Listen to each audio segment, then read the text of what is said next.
Okay, మనతో మరో senior నాయకురాలు వరంగల్ తూర్పుకు సంబంధించినటువంటి బీఆర్ఎస్ నాయకురాలు అంటే డాక్టర్ హరి రమాదేవి గారు ఈరోజు మనతో ఉన్నారు. సో కేటీఆర్ గారి పర్యటనకు సంబంధించి వారి యొక్క స్పందన ఏంటనేది తెలుసుకుందాం. మేడం చెప్పండి, కేటీఆర్ గారి పర్యటన గురించి అసలు మీరు ఎలా ఫీల్ అవుతున్నారు? ఇక్కడ ఎలాంటి మార్పు తీసుకొస్తున్నట్టున్నారు మున్సిపాలిటీలో?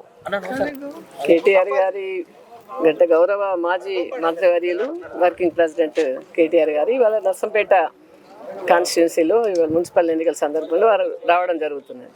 వారు ఇప్పుడే ఇంతకుముందు రవీంద్రరావు గారు మాట్లాడుతూ చాలా ఇష్యూస్ చెప్పారు. ఇక్కడ ఎంత డెవలప్మెంట్ అయింది సుదర్శన్ రెడ్డి గారి నాయకత్వంలో వారు ఎమ్మెల్యే ఉన్నప్పుడు, ఏదైనా అభివృద్ధి సంక్షేమం ఎంత జరిగిందని చెప్పారు. దాన్ని ప్రజలందరూ కూడా గమనిస్తున్నారు.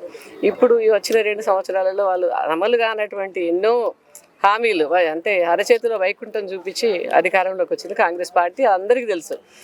ఇక్కడ ఈ కాన్స్టిట్యున్సీ అని కాకుండా రాష్ట్ర వ్యాప్తంగా చూస్తే కూడా ఇవాళ కేసీఆర్ గారి పాలన కొరకే మళ్ళీ ప్రజలందరూ ఎదురు చూస్తూ ఉన్నారు. ముఖ్యంగా మహిళలకైతే ఎంతో మోసం చేసినటువంటి ప్రభుత్వం ఇప్పుడు ఉన్నటువంటి కాంగ్రెస్ ప్రభుత్వం. ఆ రోజు ఎన్నో ఆశలు చెప్పిండ్రు వాళ్ళకి. ఇప్పుడు మహిళల స్కూటీలు అంటే ఏంటి, 4,000 పెన్షన్ చేస్తామన్నారు. కనీసం ఆ 2,000 సరిగా అందని పరిస్థితుల్లో ఇవాళ మన వృద్ధులందరూ కూడా వేచి చూస్తూ ఉన్నారు. ఇలాంటి సందర్భం ఉంది. అందులో గతంలో చూస్తే కేసీఆర్ గారి కిట్టు, నేను ఒక డాక్టర్గా చెప్తున్నాను, ఆ కిట్టు సో గవర్నమెంట్ హాస్పిటల్లో ఎన్నో ఫెసిలిటీస్ పెంచారు. ఇప్పుడు గైనకాలజిస్టులు అందరూ కూడా అదే చెప్తూ ఉంటారు. ఎక్కడ చూసినా మా ప్రాక్టీస్ అంతా తగ్గిపోయింది.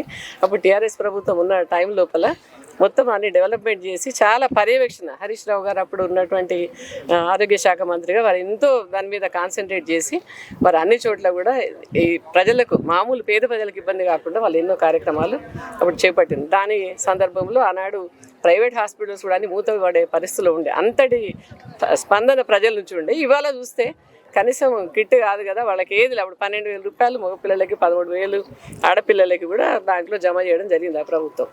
ఇన్ని ఫెసిలిటీస్ కల్పించినటువంటి ప్రభుత్వాన్ని ఆనాడు ప్రజలందరూ కూడా మళ్ళీ కాంగ్రెస్ పట్ల మొగ్గెందుకు చూపినట్టు ఒక 10 సంవత్సరాలు ఈ పాలన చూసినాం.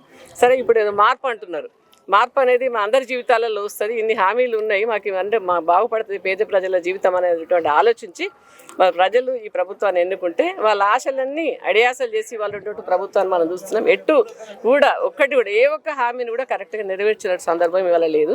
ఓన్లీ ఆ ఫ్రీ బస్సు ఒకటి చేసింది. ఆ బస్సులో కూడా మహిళలు కొట్టుకోవడం, పురుషులు వచ్చి వీళ్ళని మేము డబ్బులు పెట్టుకుని వచ్చినాం, ఇట్లాంటి ఇబ్బందులు చూసినాం. కొత్తలో అయితే సిగలు పట్టుకుని గొడవలు పెట్టుకున్నటువంటి సందర్భం అది ఒకటి తప్ప ఇప్పుడు ఉన్నటువంటి రేవంత్ రెడ్డి గారి ప్రభుత్వం ఏ ఒక్క హామీని కూడా నెరవేర్చలేదు. ఇక ముందు కూడా నెరవేరుస్తున్న ఆశలు కూడా ప్రజలలో లేదు.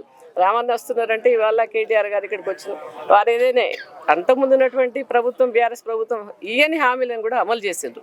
ఇవన్నీ కూడా కేసీఆర్ గారు అప్పుడు కళ్యాణ లక్ష్మి అయితే అది ఆ పథకాన్ని అయితే ముందు చెప్పలేదు, మేనిఫెస్టోలో పెట్టకపోయినా అది అమలు చేసి ఒక మేనమామగా వాళ్ళందరూ కూడా ఆడపిల్లలకు కళ్యాణ లక్ష్మి పథకాన్ని అమలు చేశారు. మేము దాంతోపాటు ఒక తులం బంగారం కూడా ఇస్తామని చెప్పాను ఈ ప్రభుత్వం, ఇప్పుడున్నటువంటి ప్రభుత్వం కాంగ్రెస్ ప్రభుత్వం చెప్పింది. కానీ ఇక్కడ కూడా తులం బంగారం ఏమో కానీ ఆ 1,00,000 రూపాయలు కూడా ఎవరికి వచ్చిన సందర్భాన్ని మనం చూడలేదు. ప్రజలందరూ, మహిళలందరూ కూడా ఎప్పుడెప్పుడు మళ్ళీ ఎలక్షన్స్ వస్తాయా, ఎప్పుడు కూడా మళ్ళీ కేసీఆర్ గారి పాలన చూద్దామా అని చెప్పేసి వాళ్ళు ఎదురు చూస్తూ ఉన్నారు. రామన్న గారు కూడా ఇవాళ ఇక్కడికి విచ్చేసి వారు ఏదైతే చెప్తారో గతంలో చెప్పిన దాని ప్రకారం మున్సిపాలిటీకి అభివృద్ధి కొరకు వారు ఇచ్చిన ఫండ్స్ అన్ని కూడా ఇప్పుడు రవీంద్రరావు గారు కూడా చెప్పడం జరిగింది. ఇక్కడ ఉన్న రోడ్లు అయితే ఏంటి, అభివృద్ధి సంక్షేమం 2 చేతులు అంటే అప్పుడు నడిచినాయి, కానీ ఇప్పుడు 2 కూడా కుంటుపడ్డాయి. ఎక్కడ కూడా ఆ పరిస్థితి లేదు.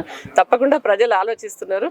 100% నర్సంపేట మున్సిపాలిటీ బీఆర్ఎస్ ప్రభుత్వం అంటే వచ్చిన తర్వాత మన డెవలప్మెంట్కు నోచుకుంటే 2 ఏళ్ళు అయితే వీళ్ళు కూడా అయిపోతుంది. ఇప్పుడు మేము ప్రభుత్వం లేము.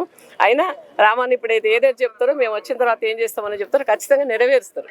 ఆ కమిట్మెంట్ అనేది మా నాయకుల దగ్గర ఉంది అనేది ప్రజలందరూ కూడా గమనించారు. కమిట్మెంట్ లేని నాయకత్వం అంటే కాంగ్రెస్ నాయకత్వం. ఎన్నో హామీలు ఇస్తున్నారు.